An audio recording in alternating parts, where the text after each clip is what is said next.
উত্তর দমদম পুরসভার একাধিক ওয়ার্ডে তৃণমূল প্রার্থী সৌগত রায়ের সমর্থনে প্রচার চালালেন মন্ত্রী চন্দ্রিমা ভট্টাচার্য। লক্ষ্মী ভান্ডারকে সামনে রেখে মহিলা কর্মীদের সঙ্গে নিয়ে প্রচারে সাড়া ফেললেন মন্ত্রী। লক্ষ্মী ভান্ডার প্রকল্প সম্পর্কে এলাকার মহিলারা অবগত কিনা সে বিষয়ে খোঁজ নেন মন্ত্রী চন্দ্রিমা ভট্টাচার্য।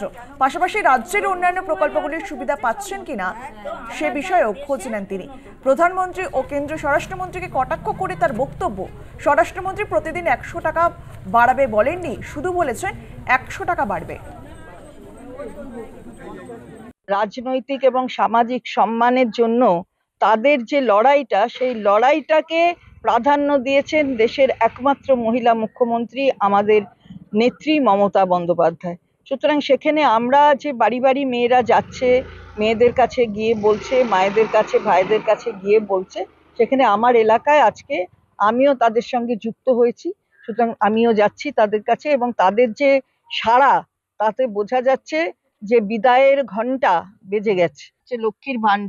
লক্ষ্মীর ভান্ডার কিন্তু কোনো সময় ভারতবর্ষের স্বরাষ্ট্রমন্ত্রী তিনি প্রতিদিন 100 টাকা হবে এটা বলেননি, কিন্তু উনি বলেছেন 100 টাকা বাড়বে।